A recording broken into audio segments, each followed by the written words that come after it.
U.S. approves counterattacks following drone strike in Jordan. Ukraine claims to sink Russian warships off Crimea. Joy of year-end fishing trips. Hello, so good to see you again in today's news. The United States government approved strikes targeting the armed group that is accused of being backed by Iran in response to an attack in Jordan that killed 3 U.S. soldiers. U.S. Defense Secretary Lloyd Austin said in a statement that retaliatory attacks are expected against militias in Syria and possibly in Iraq. But Austin also stressed that the United States wants to ensure that counterattacks do not escalate tensions. In the past 4 months, the U.S. military bases in Iraq and Syria have been attacked more than 160 times. Most of it are believed being carried out by pro-Iranian forces. Tehran has denied involvement in the attack in Jordan, but the United States still accuses Iran of backing the militia responsible for the attack as well as other incidents. U.S. authorities also claims that the unmanned aerial drone targeting U.S. forces in the region are made by Iran. In a separate development, Ukraine has claimed to sink a Russian warship off the Crimean Peninsula after carrying out a large-scale missile strike on the peninsula that annexed Russia in 2014. Ukraine's military intelligence agency reported that the Russian guided missile warship Ivanovets was targeted and then sunk in Lake Donuzlov, the deepest lake on the Crimean Peninsula. This is the latest in a series of attacks by Ukraine on the Russian Black Sea Fleet. Ukraine also released a video showing an unmanned boat from Kiev heading towards the Russian warship and then exploding, causing significant damage to the Ivanovets. The Russian authorities have not commented on the incident. However, prior to this, the Russian Ministry of Defense stated that Ukraine had launched 20 guided missiles at the Crimean Peninsula, but all were intercepted by Russian air defense forces.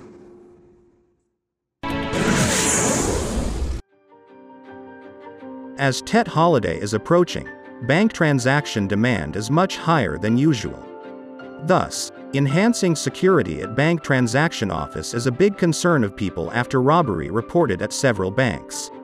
Recently, a robbery has been reported in a bank in Kua Lo Town, Nagi in province. The security camera showed that a man stormed the headquarters of the bank, threatened employees, then robbed money and fled quickly.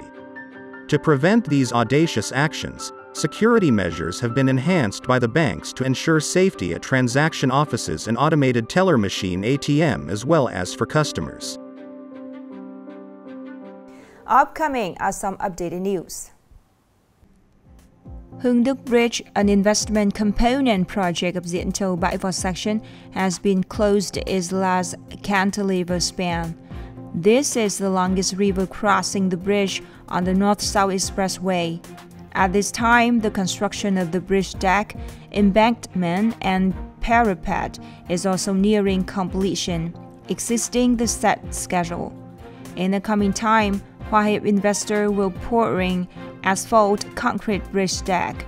Hưng Đức Bridge has total length of 4,036 meters, comprising 90 spans with 8 component bridges, in which 5 spans are cantilever crossing over Lazang and Lam rivers with distances of up to 120 meters. According to the plan, the contractors will complete the entire Hưng Đức Bridge by the end of this February. In the morning of February 2nd, Hanoi was blanketed by thick fog, resulting in reduced visibility and hindering traffic. Air Quality Index, AQI, fell to the world's most polluted level. IQAir website recorded that Hanoi's air quality index this morning is at 257, the world's most polluted. This level of pollution is very unhealthy. People are advised to limit outdoor activities and keep doors closed to avoid the polluted air outside. Thick fog and low cloud cover also limited visibility, causing about 100 flights to and from Noi Bai International Airport to be unable to take off or land. it is projected that the air pollution situation in Hanoi may last for several days.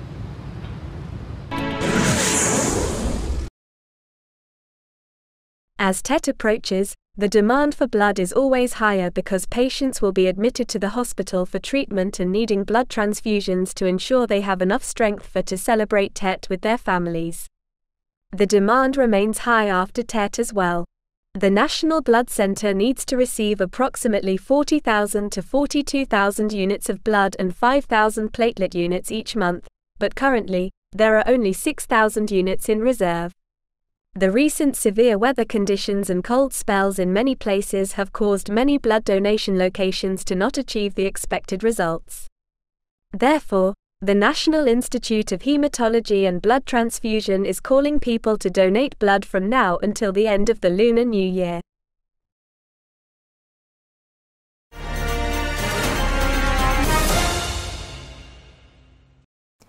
The bumper year-end fishing trips is bringing joy to the fishermen. This not only ensures a warm Tet holiday, but also serves as a motivation for them to resume fishing right after the Lunar New Year. However, this year, the atmosphere in the fishing port in the last days of the year is not as vibrant as previous years, where many fishing boats have returned to the harbor earlier for Tet. More in the following story.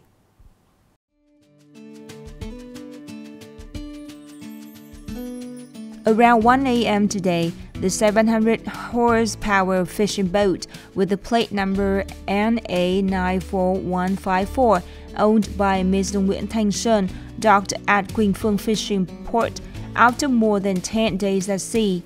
With 10 seafarers, Schön's boat caught 7 to 8 tons of various types of fish, including valuable ones. Although the catching volume is not very high, it was a significant achievement for the year-round fishing trip.